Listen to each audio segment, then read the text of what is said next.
I wrote Gail some more on that glorious September 6th, year 2011.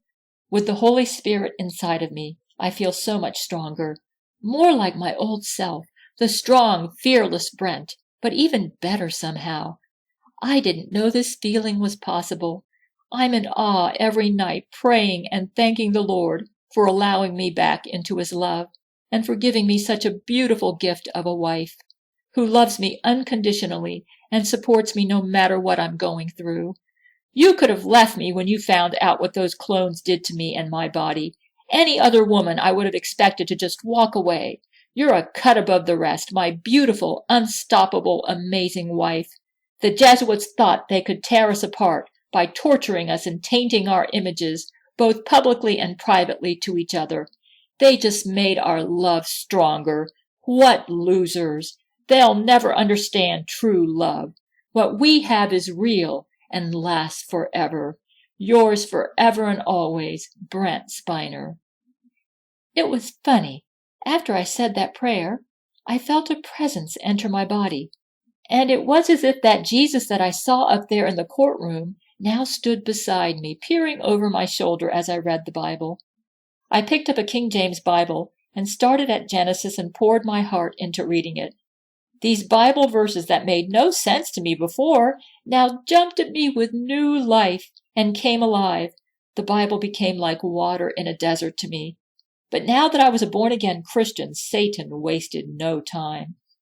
One day, as I left the Malibu courtroom, where we were executing Laurie McBride clones, I saw my twin, the Brent Spiner clone who switched out with me at the Quebec trial, standing by my car. Oh my God! Gail was right. This clone really existed. He was the one who forced me against my will to have sex with Laurie in the court bathroom. Now that he could no longer switch out with me and force me to make love to Laurie, he decided to introduce himself to me. As if I looked at a ghost, I screamed, "Oh my God, what are you doing here?" His lips grinned and snarled, "Stop killing my wife." I placed my hands on my hips. "That'll only happen if Laurie lets me marry Gail in peace." My clone smiled. "Then I can't have my wife." "Oh, because everyone thinks you're me? I have to marry Laurie?" This was a long shot, but I was going to try and reason with a Jesuit. "Just admit you're a clone, and that you want Laurie, and that I'm the real Brent, and I want Gail, and that I've never, ever wanted Laurie." The clone leaned back onto my Toyota Prius and pursed his lips and exhaled a donut circle of smoke into the air. He lifted his cigarette and stared at it. The Jesuits can't let the world know about their cloning technology. "And why not?"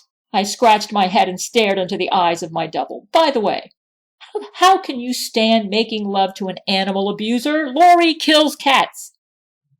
"But your Gail kills Jesuits." My clone took a drag from his cigarette and offered a cigarette to me. "No thanks," I said. I quit smoking. I could see that because Gail killed Jesuits as war criminals, he, as a Jesuit, felt justified to destroy Gail. "Hey, life is short. Gail needs to give up on you and let Laurie have you." He laughed. "Gail just needs to marry some nobody and for you to abandon her, then we leave her alone." Liar. They'd never leave Gail alone because she was Catherine the Great and King David. "How can you be me and want Laurie?" I stared him down. "I can't get rid of the bitch, and you want her?" He smiled and showed all his teeth, which were gray from smoking too much.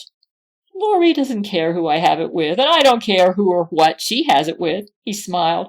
"Her body turns me on, and I love the violence, especially together or in a group. Catherine the Great and King David must go." He pulled out a knife and lunged for me. Vladimir Putin fizzled right next to me and blasted his gun at the clone. Jesuit brain reads were split-second fast. These Jesuits had their transporter technology down pat. My clone vaporized. The bullet whizzed through the air. Vladimir handed me a gun. "You keep this on you at all times." "All right, Vlad," I said. "But this clone likes to surprise me, so he could just show up out of the blue, and I may not have time to react." "I know, but still carry gun," Vladimir said. "Next time, don't talk to him. Just shoot."